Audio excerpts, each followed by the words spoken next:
السماوات ومن في الأرض إلا من شاء الله ثم نفخ فيه أخرى فإذا هم قيام ينظرون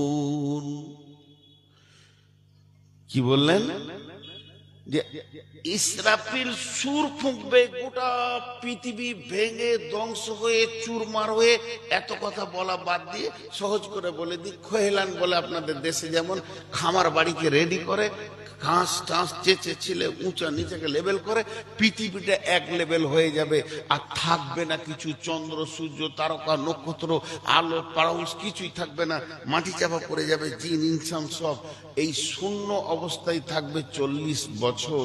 তারপরে আল্লাহ ইসরাফিলকে বলবে দ্বিতীয় সুর ফুঁকো, তখন সব কবর থেকে উঠবে। আল্লাহ বলছেন ওয়াইদাল কুবুরু বু'সিরাত, কবর থেকে তোমাদেরকে উঠানো হবে, কবর থেকে উঠবে, সমস্ত মানুষকে আমি তুলবো। চ্যালেঞ্জ নিয়েছে আল্লাহ, আপনারা আমার সঙ্গে চ্যালেঞ্জ গ্রহণ করে নিয়েছেন। আল্লাহ কেমন করে করলেন? ওমা হুম আনহা বিগাইবিন, সূরা নাজিয়াতে বলছেন ফাইন্নামা হিয়া জাসরাতু ওয়াহিদা ফাইদা হুম বিসাহিরা। আল্লাহ বললেন যে আমার একটা আওয়াজ, বিকট আওয়াজ, যার কোনো শব্দ থাকবে না, মানে থাকবে না, শব্দ থাকবে মানে থাকবে না, এমন একটা আওয়াজ দেব, যত কবরবাসী আছে, একটা বাচ্চা, একটা পাগল, একটা মূর্খ কবরের কোনো কোণে লুকিয়ে থেকে যাবে, হবে না, 100-তে 100 কিয়ামতের ময়দানে দৌড়বে। আল্লাহ তাবারাক ওয়া তাআলা বলছেন কোরআনের ভিতরে এমন ভাবে বিভূতি খেয়ে দৌড়বে, মনে হবে যেন ও কোনো কাজে যাচ্ছে, ওর প্রয়োজন আছে, আর শুধু নাঙ্গা উঠবে, হুফাতান গোরাতান গোরলাম, তার কাপড় থাকবে না পাছাতে, খাতনা থাকবে না, পায়ে জুতো থাকবে না, এই হালাতে কিয়ামতের ময়দানে জমা হবে।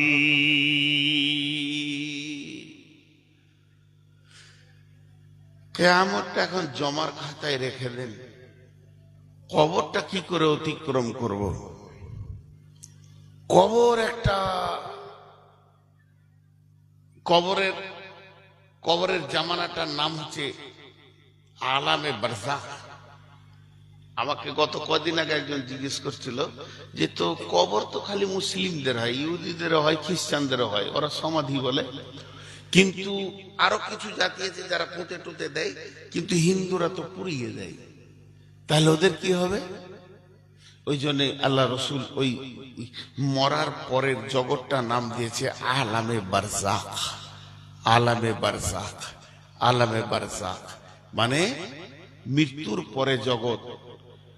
এখান থেকে বোঝা যাচ্ছে যদি কাউকে হাঙ্গরে গিলে দেয়, যদি কাউকে বাঘে খেয়ে নেয়, যদি কেউ পানিতে ডুবে মরে গুম হয়ে বালুর তলে থাকে, আর হিন্দু ভাইদের যে মারা যাচ্ছে তাকে যখন চিতাতে পোড়ানোর জন্য শোয়ানো হবে, ওই অবস্থাতে প্রত্যেককেই একই প্রশ্ন করা হবে, মান রব্বুকা মা দীনুকা মান নবিয়ুকা। এই প্রশ্নটা মানুষের জন্য, এই প্রশ্নটা মুসলিমের জন্য নয়, মানুষের জন্য। যে মানুষ তাকে এই প্রশ্নের সম্মুখীন হতে হবে। জি ভাই, তাকে এই প্রশ্নের সম্মুখীন হতে হবে, তাকে এই প্রশ্নের সম্মুখীন হতে হবে। অতএব এই প্রশ্নটা হচ্ছে মানুষের জন্য। এই প্রশ্ন থেকে আমরা রেডি হই। জি কষ্ট হচ্ছে মনে মহব্বত না না থাক, আমার মহব্বতের মানুষ, ওকে না দিলে বুঝো। ভাই একটা কথা বলি, ছোট করে মাঝে বলিনি, আমি ক্ষমা চাইছি আপনাদের কাছে, মাফ করবেন, কারণ মানুষের যখন সুগার হয় ওর মিজাজটা কন্ট্রোলের বাইরে চলে যায়, এটা আমার কন্ট্রোলের মধ্যে নাই, কিছু করার নাই। মানে আমি মনে হয় যে আজকে চুপ করে থাকবো, ভদ্রতা দেখাবো, হয় না। আর আমি একটু বদমাশও বঠি, আমাকে নিতে গেলে ভাবতে হবে যে রিংটাল সাইকেল, মানে যাকে লিচে ও হচ্ছে রিংটাল, তো ও যার সাইকেলে রিং টাল থাকে ওর জানাই আছে যত দূর আমি যাব চাকাটা খচর খচর খচর খচর খচর খচর করবে। তো এই বক্তা নিতে গেলে জানতে হবে রিং টাল। আমি দু তিনটে জিনিস মানতে পারি না, মাফ করবেন, আপনাদের কাছে আমি ক্ষমা চাচ্ছি। আপনারা আমার থেকে অনেক শিক্ষিত, অনেক জ্ঞানী মানুষ। দুটি কারণে আমি মানা করি। ত্রিমিজি শরীফের হাদিস আছে, লোভনীয় জিনিসকে গোপনে খাও, প্রকাশ্যে নয়। এখন যে ঠান্ডা লেগেছে, ওই চা এরা যখন মারবে সবারই জিভে পানি আসবে, চিরিক চিরিক করবে, আমি কি দেখতে পাবো। এটা হাদিসে মানা, এটা হাদিসে মানা। ভাই মাফ করবেন, আমি ক্ষমা চাইছি আপনাদের কাছে। আর ইনারা চাটা খাচ্ছেন কেন? তো আপনি আমি তো ঘুরে ফিরে চা খেয়ে এসছি, আর এনারা তো কাজে বসে আছে। আর যার কোনো নাই গতি সে করে সভাপতি। একটা বক্তা আমি 2 ঘন্টা বকে দিয়ে আবার খাবো, কিন্তু ওকে সারাদিন বসে থাকতে ওনারও মন চাবে যে চা খায়, কিন্তু আমাকে খারাপ লাগে কেন? একটা ঘটনা আপনাদেরকে বলি। ইমাম আহমদ বিন হাম্বল হাদিস পড়াচ্ছেন, হাদিস পড়াতে পড়াতে পড়াতে পড়াতে ওনার 2 চোখ দিয়ে টস টস করে পানি পড়লো। তার হাদিসটা শেষ হলো, গুটিয়ে দিলেন। গুটিয়ে দেওয়ার পর ছাত্রদেরকে বলছে, বাবা আমার বিছানাটা ঝাড়ো তো। তো বিছানাটা ঝাড়লো, একটা কাঁকড়া বিছে বার হলো, কাঁকড়া বিছে পাকা একবার মুরব্বি বুড়া কাঁকড়া বিছে। বলছে এই বিছেটা আমাকে 3 বার কেটেছে। তখন ছাত্ররা বলছে, হুজুর আগে বললেন না, তাহলে ওকে মেরেই দিতাম আগে, আপনি কষ্ট করে করে ওর বিষ নিচ্ছেন আর বসে আছেন। তো সঙ্গে সঙ্গে বলছে, আমি হাদিস, রসুলের হাদিস পড়াচ্ছি, এই সময় এই বেয়াদবি করতে পারি, তার থেকে সহ্য করে নেওয়াটাই ভালো। আমার উদ্দেশ্য এখানে কোরআনের তফসির চলছে প্রত্যেকটা আয়াতের, আর ওই সময় চুরুক করে একবার করে মারবে খাবে, এটা আমার খারাপ লাগে। যদি আমার খারাপ লাগাটা আমারই ব্যাপার, এটা হাদিস কোরআন লয়, আপনারা আমাকে মাফ করবেন। তো আমি যে গতিটা ধরেছি, প্রত্যেকটা মানুষকে কবরে ঢুকতেই হবে। এখানে যতগুলো মানুষ স্টেজে আছেন, নিচে আছেন, নারী আছেন, পুরুষ আছেন, না আর যে কেউ আছেন, একজন উঠে দাঁড়িয়ে বুকে হাত দিয়ে বলেন যে আমি কবরে ঢুকবো না, আমি কবরে ঢুকবো না। ভাইরা আমার, কবর একটি এমন জায়গা, বিশ্বনবী বলেছেন কবর হলো জান্নাতের টুকরো কিংবা জাহান্নামের গর্ত। কবর এমন একটা সুড়ঙ্গ পথ, যে পথ দিয়ে আপনার 2টি জায়গা রয়েছে, একটা হলো জান্নাত আর একটা হলো জাহান্নাম। 2 রাস্তার সুড়ঙ্গ পথের নাম হলো কবর। কবর আবার কাকে বলে? ইমিগ্রেশনের জায়গা, যেখানে চেকআপ চলে। একজন দার্শনিক কবরের নাম দিয়েছে দারুল ইমতিহান, মানে পরীক্ষার হল। পরীক্ষাতে যেমন প্রশ্ন করা হয়, কবরেও প্রশ্ন করা হবে। 10 বছরের, 20 বছরের, 50 বছরের জীবন, 60 বছরের জীবন, 70 বছরের জীবন। আল্লাহর নবী বলছেন, বিসমিল্লাহির রহমানির রহিম, ইদা উদিয়াল মাইয়িতু ফিল কবরি আতাহু মালাকানি ফায়াকুলানি মান রাব্বুকা মা দীনুকা ওয়া মান নবিয়ুকা।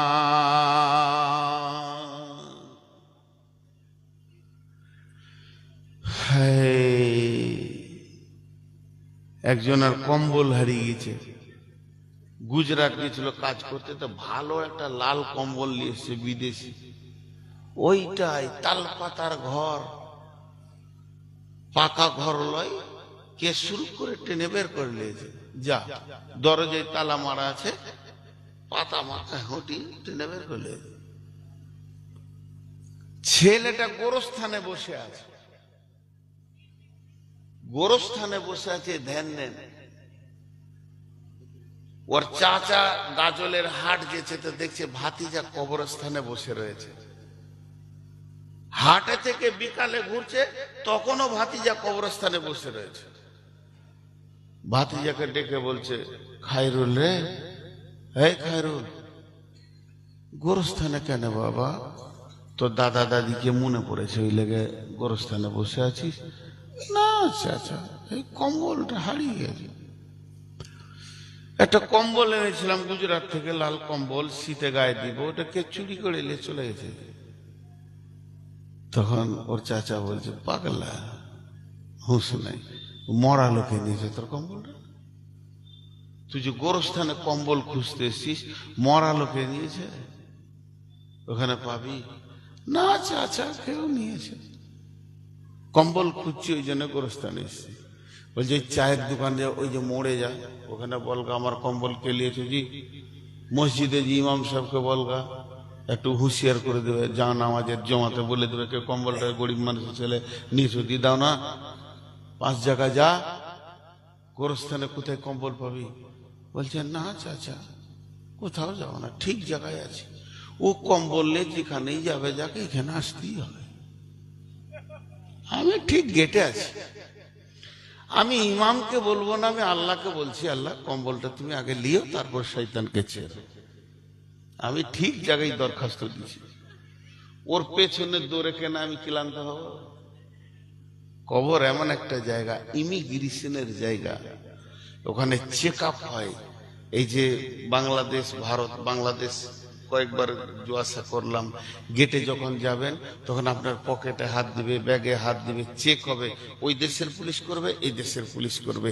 তেমনি এহ জগৎ থেকে পরজগৎ গেলে ওই কবরে চেক আপ হয়ে যাবে, মালটা কোন গ্রুপে পড়ছে, জান্নাতে না জাহান্নামে। প্রথম প্রশ্ন, বিশ্ব নবী বলছেন মান রব্বুকা মা দীনুকা ওয়া মান নবিয়ুকা।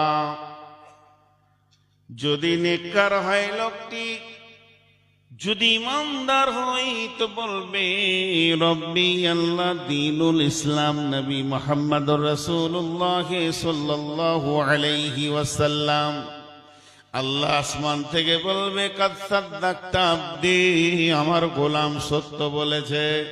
এই কথা বলে যখন আল্লাহ আওয়াজ দেবে, ফেরেশতাদেরকে বলবেন এক কাজ করো, ওর জন্যে জাহান্নামের আগুনের দাও দাও করে জ্বলছে অগ্নি লিলি শিখা, যেখানে আগুন গর্জন মারছে, ছেঁড়াছিড়ি করছে, দরজাটা একবার খুলো, ওকে দেখিয়ে দাও। এই জান্নাতি লোকটা জাহান্নামটা নয়ন ভরে দেখবে, আর ফেরেশতারা বলবে ও আল্লাহর গোলাম, ওটা হলো শাস্তির জায়গা, তোমার রব তোমাকে রহম করেছে, ক্ষমা করেছে, ওই জায়গা থেকে বাঁচিয়ে দিয়েছে। নম কাওনমে উরুসা, যেমন নতুন দুলহা দুলহি বাসর ঘরে শুয়ে যায়, তুমি ওই রকম আরাম করো, তোমাকে কেউ ডিস্টার্ব করবে না। তুমি একবার উঠবে, ইসরাফিল যেদিন সুর ফুঁকবে সেদিন তুমি কিয়ামতের মাঠে উঠবি। পক্ষান্তরে যে উত্তর দিতে পারবে না, হা আলা আদরি, এগুলো তো আমি কিছুই জানি না, আফসোস আমার কিছু জানা নাই, সঙ্গে সঙ্গে জান্নাতের দরজাটা খুলে দিয়ে বলা হবে এক ঝলক দেখে লাও হতভাগা বেঈমান, আল্লাহর সঙ্গে বেঈমানি করেছো, রসুলের হাদিস তুমি মাননি, অহংকার তাকাব্বুর রিয়াতে তোমার দিল ভরে গেছিল, তুমি কত বড় তাগুত ক্ষমতাওয়ালা ছিলে, কোনো তাওয়াক্কা করনি। অতএব ওই জান্নাতে তোমার মেরাস আছে, অংশ আছে, তোমার ভাগ ছিল, যেহেতু তুমি আদমের সন্তান, সেই হিসাবে তুমি ওয়ারিস পেয়ে যাবে। এই ওয়ারিস শব্দটা সূরা জুমারে আল্লাহ দিয়েছেন মেরাসুহা, তার মানে তাকে মেরাজ দেয়া হতো। শুধু আদমের আনা দিনের ওপরে তুমি টিকতে পারোনি, ইসলামের ওপরে টেনে টিকতে পারোনি, বিধায় তোমার রব তোমাকে তোমার পিতার ওয়ারিস থেকে মাহরুম করেছে, চির শাস্তি জাহান্নামে তোমাকে নিক্ষেপ করা হবে। বেনামাজির ব্যাপারে বলেছে, বেনামাজির কবরে আল্লাহর কসম, আল্লাহর কসম, আল্লাহর কসম, আল্লাহর কসম, আল্লাহর কসম, আল্লাহর কসম, আল্লাহর কসম, সত্য বলছি, আপনার আমার অঙ্কে বুঝে আসবে না, কাগজ কলমে পেন্সিলে বুঝে আসবে না। বেনামাজির কবরে এমন সাপ দেওয়া হবে, ডাঁশ মারবে, 70 গজ নিচে পৌঁছে দেবে, ওই সাপ আবার টেনে তুলবে, জড়িয়ে ধরবে, এমন শাস্তি দেবে, সকাল ফজর থেকে মারতে মারতে জোহর করবে, জোহর পরে নিয়ে আর একটা সাপ মারবে, জোহর থেকে আসর পর্যন্ত 5 ওয়াক্তের নামাজের শাস্তি চলবে। কবর হলো জাহান্নামের গর্ত বা জাহান্নামের গর্ত, জাহান্নামের সুলঙ্গ পথ, কিংবা কবর হচ্ছে জান্নাতের টুকরা।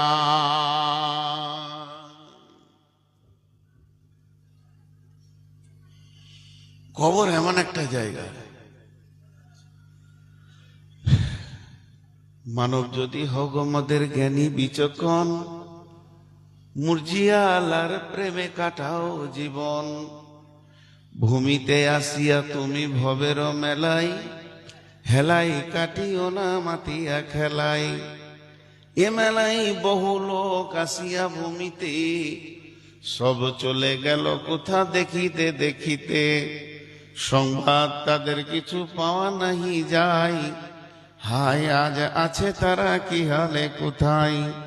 নাই সে দেশে কেহ আল্লাহ ভিন্ন আর, নাই সে দেশে কেহ আল্লাহ ভিন্ন আর, করিবে তাহাদের বিন্দু উপকার। দেখিতে আসিলাম মেলা দেখা হলো শেষ, চলো এবার ফিরে যাই আপনার দেশ। যেই দেশে ছিলাম পূর্বে চলো সেই দেশে, কি আসে রয়েছ বসে এসে পরবাসে। মাতা পিতা ভাই বন্ধু আত্মীয় স্বজন, ক্রমে সেই দেশে সব করিল গমন। তোমারও গমন কাল হয়ে উপস্থিত, সম্বল সংগ্রহণ কর যে কিঞ্চিত। সেকেন্দার বাসা মরিবার কালে, এই ওসিয়ত করেন ওয়ারিস সকলে। মরিলে আমার তরে শুনো বারে বার, কাফনের সাথে হাতে বেদনা আমার।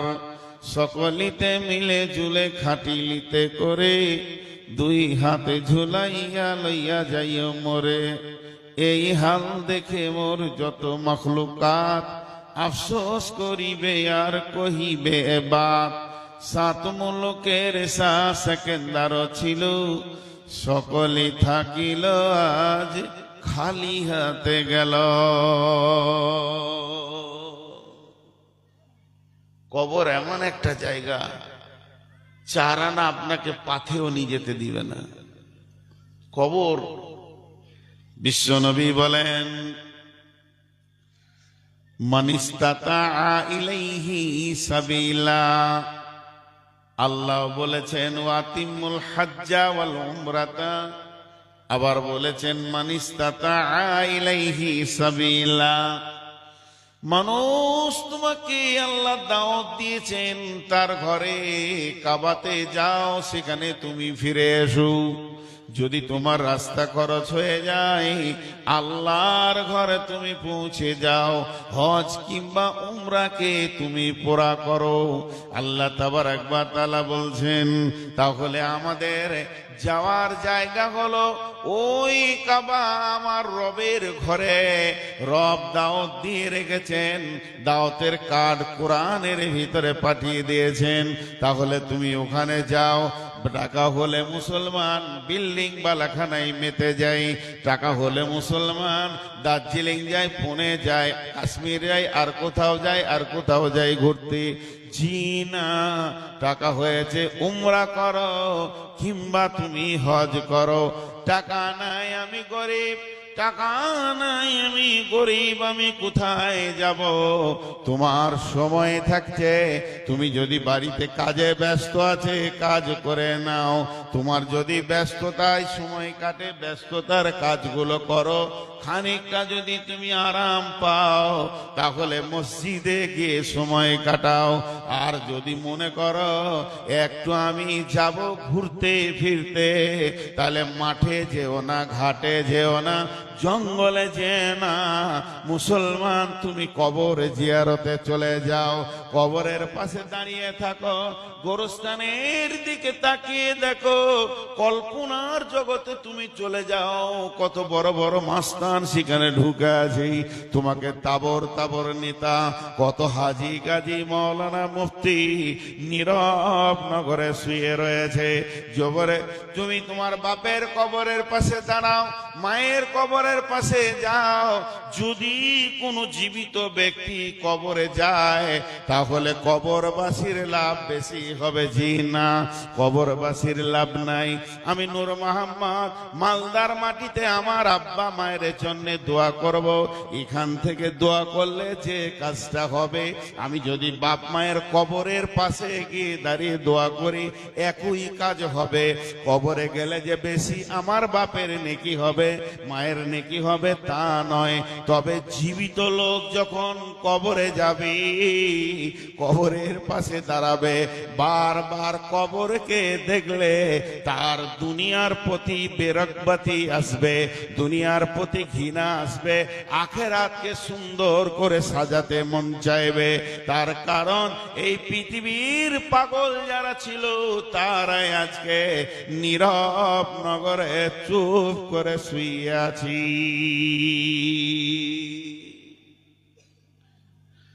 বাচাহার এলাকার লোক, সব তো বাচাহারের লোক নেই, তাই এলাকার লোক বলছি।